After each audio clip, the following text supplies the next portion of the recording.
Let me ask you something, and I don't want you to answer this from your mind. I want you to feel it in your body. Have you ever had the sense that this world, this life, isn't the whole story? Like you're doing the human thing, paying bills, showing up, holding it together, but somewhere deep inside, you know there's more. More to who you are, more to what you can feel, more to what exists beyond what you've been taught to see. Because here's the truth most people never hear. You are not just living on this planet, you are living through multiple layers of reality at the same time. And whether you're conscious of it or not, you are already moving through different planes of existence every single day. Some days you feel heavy, stuck, overwhelmed, trapped in survival mode. Other days you feel open, intuitive, expansive, and deeply connected, almost untouchable. That's not random.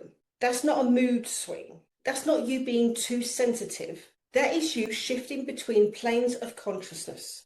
And today we're going to talk about that. Not in a fluffy, disconnected way, but in a way that helps you understand why your energy changes, why healing sometimes feels hard, why you can feel spiritually connected one moment and completely lost the next. This is about the 7 planes of nature, and how mastering your energy allows you to move through them consciously, instead of being dragged through them unconsciously. Welcome back to Lemuria, the art of remembering. If you're new here, hi, I'm Cherry. I'm a spiritual life coach, energy alchemist, numerologist, and guide for people who are waking up to the truth that they were never meant to live small, disconnected, or constantly overwhelmed. And if you found your way here, I already know something about you. You're not broken. You're not lost. You're not behind. You're remembering. And this episode is going to help you understand what you're remembering and where you're remembering it from. Let's get one thing straight before we go any further. The 7 planes of nature are not just some ancient spiritual concept to intellectualize. They are not just something to learn about and move on from. They are a map of your lived experiences. Every time you feel emotionally overwhelmed, get stuck in looping thoughts, have vivid dreams, feel disconnected from your body, feel deeply intuitive, or download insights out of nowhere, you are interacting with a specific plane of existence. Most people suffer not because they're doing life wrong,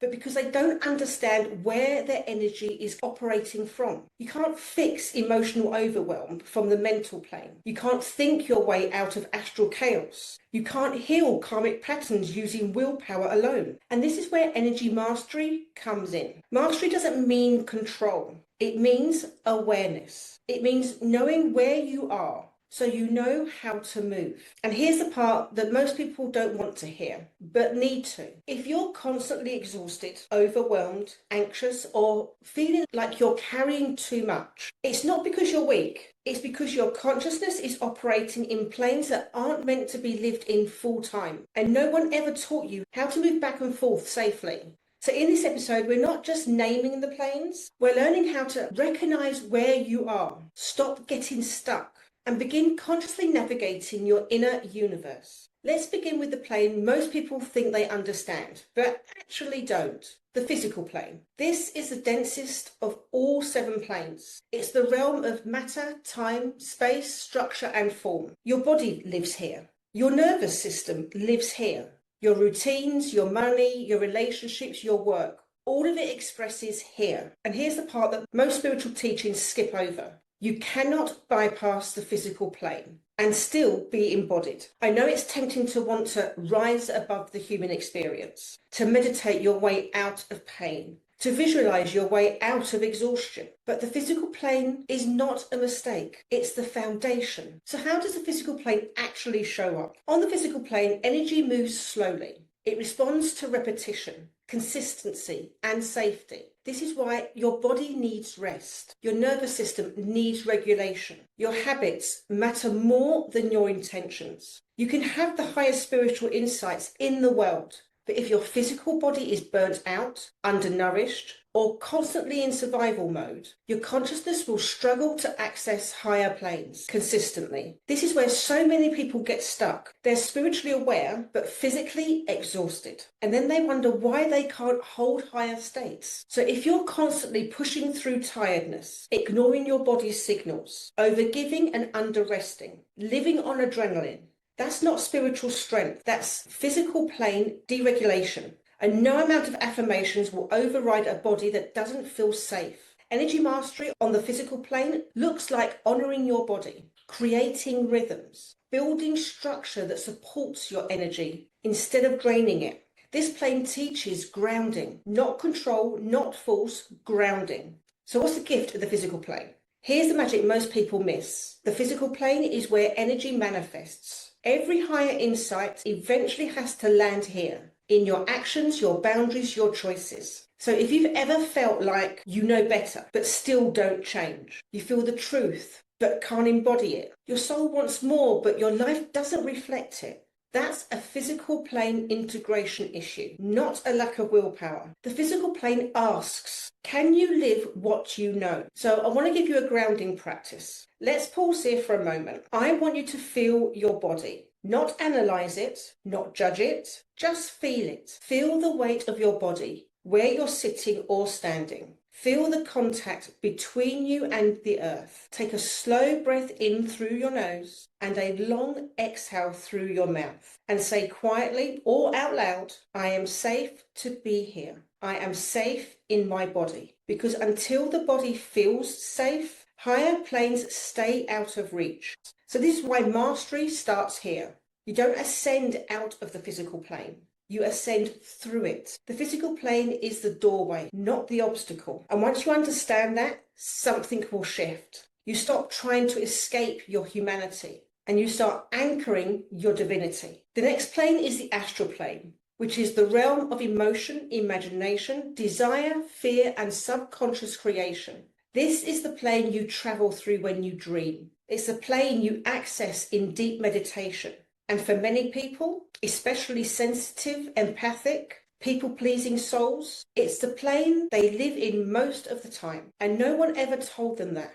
What the astral plane actually is, the astral plane is fluid, it's reactive, it's responsive, instantly to emotion. On this plane, feelings create reality faster than thoughts. Unprocessed emotions will linger. Other people's energy can feel like your own. If you've ever walked into a room and instantly felt heavy, anxious, or drained, you didn't imagine that. You were reading the astral field. So let's talk about people-pleasing for a moment. If you absorb other people's moods, feel responsible for how others feel, struggle to say no because the emotional backlash feels unbearable, feel emotionally full or overstimulated by the end of the day, you are not weak. You're astrally open. But here's the part no one says clearly enough. Living permanently in the astral plane without boundaries is exhausting. This is where emotional burnout happens. This is where empathy turns into self-abandonment. This is where intuition gets confused with obligation. So is it about dreams, nighttime travel, and emotional processing? At night, your consciousness naturally leaves the physical plane and enters the astral.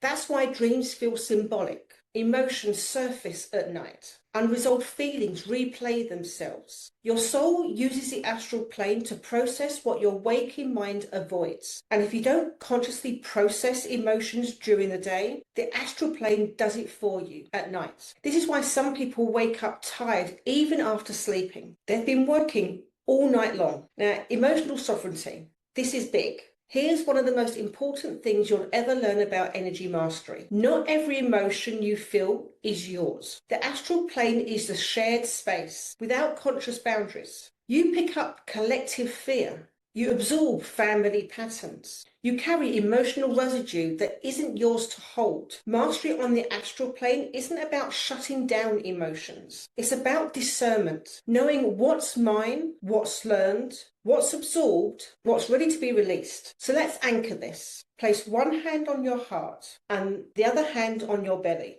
Take a slow breath in and say, I honor my emotions without becoming them. Then I release what is not mine to carry. Feel the difference. That's astral mastery beginning. So why is the astral plane isn't the end goal? Here's why people get stuck. The astral plane feels magical, intuitive, creative, emotionally rich. But if you live here too long, emotions run your life. Boundaries will dissolve. Clarity disappears. You're meant to visit the astral plane, not move in permanently. This is why the next plane matters so much. because after emotions comes thought, and thought brings structure. Now, the mental plane is the realm of thought, belief, perception, and meaning. This is where identities are formed. Stories about who you are live. Decisions are justified. Reality is interpreted. And here's the kicker. You don't experience life as it is. You experience life as you think it is. That's the mental plane at work. So how does the mental plane shape reality? On this plane, thoughts don't just exist. They actually organize energy. Beliefs act like filters. They decide what you notice, what you ignore, what you feel possible, what feels threatening. So when someone says, I know what I need to do, I just can't seem to do it, that's not laziness. That's a belief level conflict. So let's talk about the stories people cling to. Stories like, I've always been this way. It's just how I'm wired. Can't help it. I need to understand it fully before I act. These are not truths. They are mental constructs that once kept you safe, but now keep you small. The mental plane loves control. It loves certainty. It loves explanation, but growth doesn't ask for permission from your thoughts. Overthinking is a mental plane loop. If you analyze everything, replay conversations, over-research instead of acting, wait until you feel ready, you're stuck in the mental plane. And again, that doesn't make you wrong. It means your consciousness has learned that thinking equals safety. But here's the truth. The mental plane can explain your life, but it can't live it for you. Now, the gift of the mental plane, well, the mental plane gives you clarity, focus, discernment, the ability to name experiences. It's what allows you to step back and say, this belief no longer serves me. But mastery here requires humility, because the mind is a brilliant servant, but a terrible master. So let's pause again. Notice one belief you've been carrying about yourself. Not a dramatic one, just a quite persistent one. Now say, I acknowledge this belief and I choose not to live inside it anymore. You don't have to fight it. Just loosen your grip. That's enough. So why the mental plane isn't the destination. Here's where spiritual growth really matures. Beyond thought, beyond emotion, beyond reaction. There is cause, and that's the next plane. Because some patterns don't start in this lifetime at all, and you don't heal them by thinking harder. The causal plane is the realm of cause and effect across lifetimes. This is where karmic patterns live. Soul contracts are held. Long-standing lessons repeat themselves. The why behind your life themes begins to reveal itself. And let me say this clearly, because it needs to be heard. Not everything you're healing started in this lifetime. Some patterns don't begin in childhood. Some didn't come from your parents. Some didn't even start on this planet. And yet they still show up in your relationships, your body, your choices. So how does the causal plane show up in real life? If you've ever noticed repeating relationship dynamics, the same emotional wounds resurfacing with different people, a sense of, I've done this before, deep guilt, responsibility, or loyalty that doesn't quite make sense, you're touching the causal plane. This is where the soul remembers, not in a dramatic movie style way, but in patterns, instincts, and deep inner knowing. You are not failing because you keep encountering the same lessons. You are completing something. The causal plane doesn't punish, it teaches, and it teaches through repetition until awareness arrives. So if you've ever thought, why does this keep on happening to me? Why can't I just move on? What am I doing wrong? The answer isn't more effort, it's deeper understanding. Karma is not what you've been taught. So let's clear this up. Karma is not punishment, cosmic playback, something to fear. Karma is unfinished learning. The causal plane simply asks, have you integrated the lessons yet? And if the answer is no, life brings it back around, just dressed up differently. Soul contracts and choices. Here's the empowering part most people miss. Soul contracts are not rigid. They are agreements for growth, and they can be renegotiated through consciousness. So when awareness enters the causal plane, patterns loosen, lessons soften, choices become available. This is why some people suddenly experience massive life shifts after a moment of deep realization. That wasn't luck. That was causal plane integration. So let's go through a soul level reflection. Take a breath and ask yourself, without forcing an answer, what lessons has life been patiently teaching me? Don't judge what comes up. Just notice. That awareness alone begins to complete the loop. Once you understand the causal plane, shame dissolves. Self-compassion deepens. Your life story becomes meaningful rather than heavy. You stop asking, what's wrong with me? And start asking, what is my soul learning? And that shift changes how you walk through every other plane. Now, beyond karma, beyond patterns, beyond story, there is a direct knowing. Not learned, not reasoned, not inherited, just remembered. That's the next plane. Because in the next plane, we move into the Buddhic plane, the realm of intuition, inner truth, and soul wisdom. The Buddhic plane is the realm of direct knowing, not learned knowledge, not inherited belief, not emotional reaction, just truth. On this plane, intuition speaks clearly, insight arrives fully formed, compassion replaces judgment, separation begins to dissolve. This is where you don't figure things out, you remember them.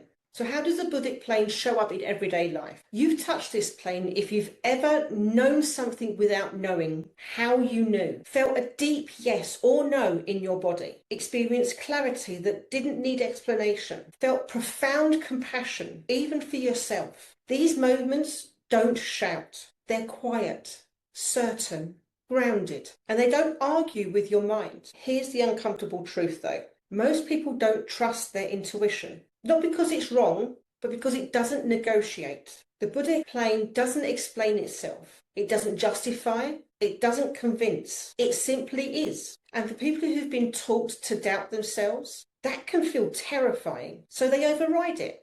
They rationalize it away. They ask everyone else for permission. And then they wonder why they feel disconnected. Here's something important. Intuition is not emotion. Emotion rises and falls. Intuition is steady. If something feels urgent, panicked, or chaotic, that's astral. If something feels calm, clear, and grounded, that's Buddhic. The distinction alone changes lives. The gift of the Buddhic plane brings deep peace, soul alignment, ethical clarity, effortless right action. When you operate from here, boundaries become natural. Choices feel obvious. Guilt dissolves. You don't force alignment, you recognize it. So let's pause again. Place your attention in your heart space, not to feel, but to listen. Gently ask, what do I already know? Then stop trying to answer. Let the knowing arise on its own. That's the Buddhic plane speaking. Why this plane changes how you live. Once you begin trusting this level of awareness, life simplifies. Decisions take less effort. You stop outsourcing your truth and something beautiful happens. You stop trying to become someone else and start remembering who you are. Beyond even this, beyond intuition, compassion, and soul truth, there is unity. Not me and you, not separate self, just consciousness experiencing itself. That's the next plane. Now in the next plane we move into Atmic plane, the realm of higher self-integration and universal consciousness. The Atmic plane is the realm of unity consciousness. This is where individuality thins, separation dissolves. The higher self is no longer a concept, but a lived state. Actions flow from alignment rather than effort. On this plane, you don't feel like a separate being seeking truth. You feel like truth moving through a human body. So how does this plane show up in real life? You've touched the Atmic plane if you've ever felt deeply connected to all life, experienced moments where ego fell away, with effortless integrity, felt guided without needing direction. There's no urgency here, no striving, no proving, just presence. Here's what many people misunderstand. The Atmic plane is not about disappearing into light. It's about integration. If you chase unity while rejecting your humanity, you fragment yourself. True mastery is not escape. It's embodiment. The Atmic plane teaches, I am the wave and I am the ocean. Service without self-sacrifice. On this plane, service arises naturally, not from obligation, not from guilt, and most certainly not from people-pleasing, but from the overflow. This is where giving feels nourishing. Boundaries feel natural. Leadership feels calm and grounded. And this is important for your no. You don't have to burn yourself out to be of service. That's not higher consciousness. That's unintegrated compassion. a higher self-integration moment. So let's anchor this gently.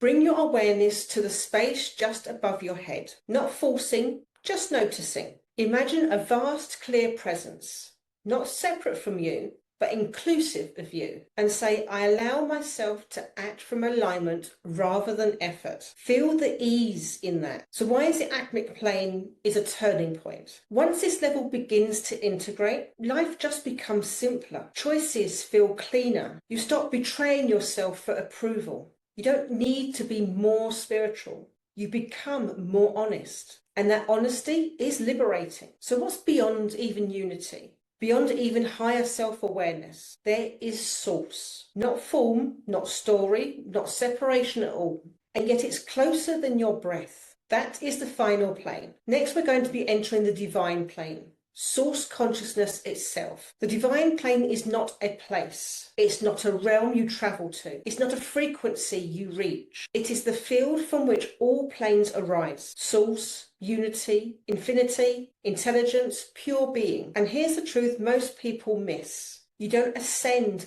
to the divine plane. You remember that you're always been within it. And the divine plane actually is on this plane. There is no separation. No identity to defend, no healing to complete, no becoming. There is only presence. This is a state mystics try to describe and fail, because language itself belongs to the lower planes. The divine plane is not experienced by you. It is experienced as you. So how do people accidentally touch this plane? Because you've brushed against this plane, even if you've ever felt overwhelming peace for no reason, experienced stillness so deep it felt timeless, felt unconditional love without an objection, had moments where fear simply vanished. These moments don't last long, not because they're fragile, but because the nervous system needs time to integrate them. This is why grounding matters so much. Here's the thing most people don't want to hear. You cannot live permanently in the divine plane while in a human body. And that's not a failure. That's design. Your body, mind, and emotional systems aren't meant to visit this state and then return, carrying its imprint back into the lower planes. Trying to stay there leads to disconnection from reality, spiritual bypassing. True mastery is not staying in source. It's letting source inform you how to live. The sacred rhythm. This is where the circle completes. You move from divine through atmic, through Buddhic, through causal, through mental, through astral, into physical. Not to forget, but to express. This is why embodiment matters. This is why boundaries matter. This is why energy mastery matters. You're not here to escape the world. You're here to anchor consciousness into it. A moment of pure stillness. So let's take a final pause. No visualization, no effort, no intention. Just breathe and let this truth land. I was never separate from source. Nothing more is required. So how do we do the integration moving between the planes consciously? Let's bring this bit home. You don't live on one plane. You move between them constantly. Mastery is knowing where you are, what's needed there, and when to move. So the physical plane equals grounding. The astral plane equals emotional sovereignty. The mental plane is belief awareness. The causal plane is soul understanding. The Buddhic plane is intuitive trust. The atmic plane is aligned action. And the divine plane is remembrance. When you stop getting stuck in any one plane, life begins to flow. So if this episode stirred something in you, good. That stirring is remembrance. You are not broken. You are not behind. You are not failing your spiritual path. You are learning how to move between worlds while remaining embodied. And that is advanced work. So if this video resonated, I want to invite you deeper, gently and intentionally, to download 2 of my freebies. The first one is about boundaries, because mastering energy isn't about floating above life. It's about staying grounded within it without losing yourself. And my numerology quick guide, so you know what your karmic number is. And don't forget to hit the subscribe button, tap that notification bell. And remember, this is a place when you can return to when the world feels loud. And if you're ready for personal support, I would love you to book an empowerment strategy session. We'll look at where you're getting stuck across the planes and bring your energy back into alignment. Until next time, stay grounded, stay open, and remember, You are not moving towards the divine. You are living from it. Until next time, with fierce love and remembrance. Bye for now.